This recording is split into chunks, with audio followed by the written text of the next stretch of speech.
Alors, c'est confirmé, en tout cas c'est annoncé, la BCE prévoit donc de relever ses taux après avoir arrêté, on s'en doutait, ses achats d'actifs obligataires au troisième trimestre. Déclaration d'Isabelle Schnabel, membre du directoire de la BCE ce week-end. Bonjour Xavier. Bonjour David. Xavier Patrolin, donc pour Albatros Capital. L'inflation, c'est vrai que quand on voit les chiffres, on les a eu en fin de semaine dernière, 7,5% en zone euro, du jamais vu depuis la création de la monnaie unique. Et donc face à cette inflation qui est toujours plus forte, et ça devrait se poursuivre, même si la moitié vient évidemment du prix de l'énergie, la BCE n'a pas le choix. Il faut qu'elle accélère, on se dit, et qu'elle frappe plus fort que ce qui était prévu, même s'il y a ralentissement économique et que tout ça est très complexe. Oui, effectivement, le contexte, on est dans un paradoxe, puisqu'on a une politique monétaire d'environnement déflationniste, dans un environnement inflationniste, j'allais dire presque ultra-inflationniste. Donc pour l'instant, la stratégie de la BCE, c'est on fait la normalisation de tout le programme qui était rattaché au soutien contre le Covid. Plan d'urgence pandémique. Plan d'urgence pandémique. Et surtout, on espère que l'inflation va décélérer à partir de septembre-octobre. C'est une stratégie d'attente, puisque l'économie européenne et la zone de l'économie mondiale qui est le plus exposée au conflit ukrainien, donc l'économie qui est le plus en risque en termes récessifs. Donc on est dans cette double contrainte. Et c'est difficile de taper trop fort et de ressortir trop vite, alors que justement c'est l'économie la plus exposée qui va ralentir le plus. Voilà, tout à fait. Mais en enchaînant avec ce qui a été dit précédemment, les taux réels ultra négatifs, c'est un élément d'instabilité de moyen terme. Puisque tu disais que c'était comme une bonne chose, puisque ça permet de, encore une fois, quand on est endetté, de... Oui, c'est une bonne chose, alors on pourra en discuter, c'est une bonne chose transitoirement, mais c'est un élément d'instabilité, puisque vous voyez bien que les taux réels sont au fur et à mesure, les taux au fond, les taux nominaux progressent beaucoup moins vite que ne progresse l'inflation. Exactement. Donc ça veut dire que le différentiel entre les deux, les taux réels, eux, continuent à baisser. Donc ils sont quasiment à leur paroxysme, ils sont beaucoup plus bas qu'ils n'étaient il y a encore 12 mois. Donc le paradoxe, au fond, c'est qu'il y a une espèce de stimulation par cette pure logique algébrique, il y a une stimulation de taux réels ultra négatifs. Il faut quand même voir, en Allemagne, on a des taux réels négatifs une mesure toute simple, de plus de 6%. On est à un record historique de ces 40 dernières années. Donc ça pose un problème. Vous connaissez le tropisme inflationniste de la Bundesbank. Ouais. Ça leur pose évidemment un problème au cours du Conseil des gouverneurs de la BCE. Donc on a cette tendance-là, cette tendance des gouverneurs qui prônent une normalisation monétaire, et puis on a la périphérie qui continue à argumenter sur le risque récessif qui prévaudrait sur le risque inflationniste. Et au fond, la messe sera probablement dite ou tranchée au cours de l'été, quand on va probablement constater de ce qu'on appelle les effets de second tour, c'est-à-dire que l'inflation, quand bien même elle viendrait des prix énergétiques ou des prix des matières premières 50% de la hausse, encore une fois, des prix de l'inflation vient de l'énergie. Mais vous avez des effets de diffusion. Quand on regarde hors énergie en zone euro, hors énergie, hors alimentation, on est à 3% d'inflation. Voilà, c'est ça. C'est comme nettement plus acceptable. Oui, c'est nettement plus acceptable, mais combien de temps cet écard, cet écart entre l'inflation dite corps et l'inflation IPCH va perdurer. Et plus le phénomène d'inflation de prix énergétiques s'installe sur l'étiage auquel nous sommes aujourd'hui, plus le risque de diffusion d'effets de second tour va rentrer. Et donc c'est ça que regardent au fond les gouverneurs de la BCE. C'est dès qu'ils auront des informations, et je pense qu'ils commencent à l'avoir dans certaines économies, on commence à avoir des effets de second tour, à ce moment-là, vous n'avez plutôt autre choix que d'agir. Que d'accélérer. Absolument. Les marchés donc qui parient sur 2 hausses de taux cette année de la BCE, et donc ça sera la fin, il faut expliquer, du taux de dépôt en territoire négatif. Aujourd'hui, les dépôts des banques, quand ces dépôts sont placés à la BCE, sont frappés d'un taux négatif de 50 points de base, qui pourrait donc être rémunéré s'il y a une hausse, 2 hausses de taux, voire peut-être même 3, qui nous mènerait sur les marchés à 10 points de base, 0,1% en positif sur le taux de dépôt. Voilà, c'est ça, légèrement nul ou légèrement positif. Est-ce que c'est crédible et ça change quoi d'avoir encore une fois un taux de dépôt qui serait en territoire positif? Est-ce que c'est une bonne chose ou pas? C'est une bonne chose pour les banques. Voilà, qui n'auront plus à être taxés sur les... Oui, et puis c'est une bonne chose d'une certaine façon parce que ça nous sort de cette espèce la zone euro est la seule zone économique mondiale qui a inauguré à ce point-là la stratégie de taux négatif. Il faut quand même savoir qu'encore à aujourd'hui, j'ai regardé avant de venir, plus de 70%, 66%, après 2 tiers des taux négatifs à travers le monde, sur toutes les courbes de dette souveraine, sont situés en zone euro. Ouais. Donc ça vous donne une idée du paradoxe. Donc ça voudrait dire, la bonne nouvelle, que la zone euro est sortie de la situation pré-déflationniste qui justifiait cet environnement de taux courts ultra négatif. La seule question, c'est on se dirige vers quoi? Est-ce qu'on se dirige vers une normalisation de l'inflation qui retournerait globalement à cette situation qui prévalait pré-Lehman Brothers? Au fond, les taux d'inflation avant le crack, avant la crise de Lehman Brothers, en Europe, je fais quelque chose un peu au doigt mouillé, le régime d'inflation se situait entre pas loin de 2, aux alentours de 2, un peu au-dessus, un peu en dessous. D'où cet argumentaire qui revenait de Jean-Claude Trichet, mais de tous les gouverneurs. Les anticipations inflationnistes doivent être ancrées proches de 2, mais en dessous. Donc on retournera à cette situation-là.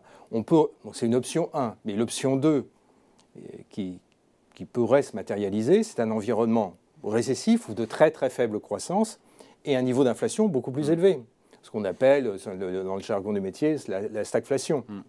Pour l'instant... Qui n'est pas un bon cocktail. Non, qui n'est pas un bon cocktail, c'est encore beaucoup trop tôt pour le dire.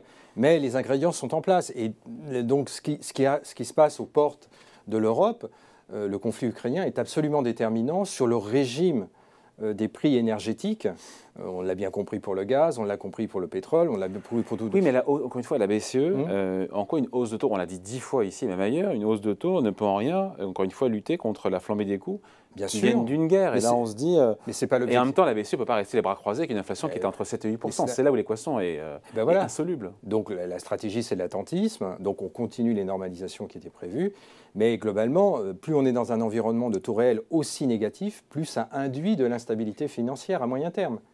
Puisqu'on se doute bien que ces taux réels ultra négatifs, d'ailleurs la BCE a envoyé des warnings, enfin des signaux d'alerte à l'ensemble du système bancaire européen en leur disant d'être extrêmement vigilants sur les politiques de crédit, parce que justement il y a des intervenants qui capitalisent ce coût de financement qui est extraordinaire d'une certaine façon. Hein, donc ça c'est de l'instabilité à moyen terme, puisque vous accumulez de la dette. Tu peux bien dire que la dette dans un environnement inflationniste, c'est une très bonne chose, sauf si les prix des actifs s'ajustent très violemment.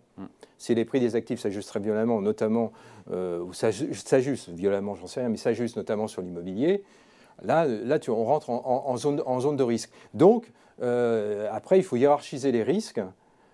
Pour l'instant, on voit bien que la philosophie de la BCE est plutôt de privilégier la croissance, en tout cas de ne pas dégrader. Une croissance qui ralentit encore une fois. Et là, on se dit monter les taux, accélérer la sortie de la politique monétaire alors que la croissance ralentit, que le moral des ménages s'affaisse. Mais il ne faut pas en faire des caisses. On se demande si c'est... Non, mais il ne faut pas en faire des caisses parce que ce dont on parle, c'est 25 points de base ou 2 fois 25 points de base. Ça va pas très loin. Quand tu vois l'inflation, l'inflation a progressé en un an de 300, 400 points de base. Donc arrêtons, on restera toujours en taux réel négatif sur les maturités moyen terme, long terme. Donc tant que l'action n'est pas une action à la Paul Volcker, façon début des années 80, où la Banque centrale décide d'être agressif sur les taux, sur la politique monétaire. Taux qui était à quoi, à 15%? Voilà, c'est ça, qui sont montés au-delà du régime d'inflation pour vraiment contrer la... Là, on en est très loin. On en est très loin. Donc, il s'agit plus d'une normalisation. Par contre, la question, c'est de savoir comment les marchés réagiront, comment les courbes des taux se déformeront. Alors, on peut regarder ce qui est en train de se passer aux États-Unis. On voit bien que la courbe des taux américaine, elle commence à plafonner à partir du 3 ans et qu'on a un aplatissement, voire un début d'inversion qui est très... signifie que le marché obligataire... Oui, ça pourrait... Je pense que la Fed n'ira pas trop loin. Voilà, c'est ça. On peut dire ça. Ça, c'est un message. Voilà, exactement. On ne va pas dire que ça anticipe une récession, mais ça anticipe le comportement d'ajustement. Elle augmente beaucoup aujourd'hui parce qu'elle est en retard pour peut-être rebaisser derrière ou cesser ce... Et justement, dis-toi bien que les gouverneurs de la BCE sont obsédés par cet exemple de la Fed. La Fédérale Réserve, est très clairement en retard. Elle est en retard depuis l'été dernier, globalement. Elle a une politique monétaire... constante avec un additionnel budgétaire de Joe Biden qui fait qu'elle n'a pas modifié sa politique monétaire avec l'alternance au pouvoir à la Maison-Blanche. Donc les gouverneurs de la Banque centrale européenne voient ce retard et donc ne veulent pas être dans cette situation de retard. Donc, d'autant plus qu'eux, ils n'ont qu'un mandat d'une certaine façon, qui est le mandat inflationniste, de contrôler l'inflation. Donc ils sont dans cette démarche-là de ne pas être trop en retard. En tout cas, de ne pas l'être autant que l'est la Fédérale Avec Réserve. un ralentissement, encore une fois, en Oui, zone oui, euro, premier trimestre, deuxième trimestre, on va avoir de la croissance quasi zéro. Hein. Oui, c'est ça, absolument. Ou légèrement positif au Ouais. premier trimestre et probablement négatif au deuxième. Ouais. Oui, oui, tout à fait. Non, non, mais je ne conteste pas ce point. Le problème, on est dans une situation qui est totalement paradoxale. Reconnaissons-le. Ce régime d'inflation, les prix énergétiques ne sont pas là où ils sont à cause d'une surdemande due à la croissance économique, mais sont dus à des facteurs de dysfonctionnement, de disruption liés à un conflit aux portes orientales de l'Europe. Donc ça, c'est un élément de combien de temps ça dure. C'est le vrai sujet. On regarde ce matin, on a les prix, alors ça n'a rien à voir, mais pour qu'on ait une idée des ampleurs, on a constaté des prix spot énergétiques en France entre 7h et 8h du matin de 2900 € le mégawattheure. Parce qu'on a une... Alors, ça n'a rien à voir, je te rassure, avec l'Ukraine. Non, non, mais ça nous donne des indications sur ce qui est en train de se passer sur toute une série de variables constitutives des prix. Là, la situation des prix de l'électricité ce matin, c'est à la fois le gel, le froid, et puis ce que disait Alain Minc tout à l'heure, c'est que le fait qu'une partie de notre parc est off pour parc nucléaire est en phase de réparation, donc ne produit pas d'électricité. Enfin, là, on a battu un record. Hein. Ce matin, on a battu un record historique. Donc ça donne ce sont des éléments qui sont très perturbants. Que peut faire la BCE par rapport à ça? C'est sûr qu'ils vont pas rajouter du bruit au bruit. Mais par contre, ils envoient des signaux constants au marché en disant que... Qui sont vigilants. Voilà, qui sont vigilants. Même si dans les faits, ils ne le sont pas tant que ça. Ils ne le sont pas tant que ça parce qu'il y a tellement de variables que c'est extrêmement dur d'être déterministe, de dire... Il y a beaucoup de dettes, il y a les écarts de spread souverain en Europe. Et n'oublie pas qu'il y a des échéances électorales et que ces échéances électorales, elles seront levées d'ici quelques semaines. Mais qu'elles pourront avoir quelques conséquences sur l'évolution. Donc on ne rajoute pas d'huile sur le feu, on essaye d'être le plus lisible possible en disant qu'au fond, toutes les options sont ouvertes. Mais clairement, un environnement où l'inflation se situe à 7%, qui est des records historiques, et des taux réels qui sont aussi négatifs, c'est un élément de très grande vigilance pour les banquiers centraux. Et donc, normalement, si l'inflation, au fond, la ligne à suivre, c'est plus les prix énergétiques ne reflueront pas, plus les banques centrales, et notamment la BCE, vont être obligées de remonter progressivement. Elles remonteront moins vite que le taux de façon moins élevée que le taux. Même si la croissance ralentit très sérieusement. Exactement. C'est catastrophique, ça, quand même. Eh bien oui, mais ça, c'est le message qu'il faut retenir. C'est qu'elles ne peuvent plus privilégier la dynamique d'activité économique. Le risque qui prévaut, c'est la rupture du régime. Numéro 1, c'est l'inflation. Le régime d'inflation, il y a une modification structurelle, ce que je te disais sur les prix d'électricité, mais il y a d'autres éléments. Ce qui est en train de se passer sur les matières premières, je pense qu'on ne mesure pas les conséquences sur les matières premières agricoles. La priorité pour la BCE, c'est l'inflation. Après, j'attends de voir s'il y a un écart de taux d'intérêt sur les pays, entre l'Italie, l'Espagne, la France, l'Allemagne. Et puis elle restera les bras inertes non plus. Oui, mais peut-être qu'elle a été au fond de tout ce qu'elle pouvait faire. Et peut-être que nous, on se focalise énormément sur les politiques monétaires. Maintenant, ça va plutôt être du registre des politiques budgétaires. Politique budgétaire au niveau des États et peut-être politique budgétaire embryonnaire au niveau de l'Union européenne et de la zone euro. Mais le monétaire a donné tout ce qu'il pouvait. Dans cet environnement pas d'hyperinflation mais de forte inflation, il est obligé de refluer progressivement et de commencer sa normalisation. Voilà. Merci beaucoup. Point de vue signé Xavier Patrolin pour Albatros Capital. Merci Xavier. Je t'en prie. Salut.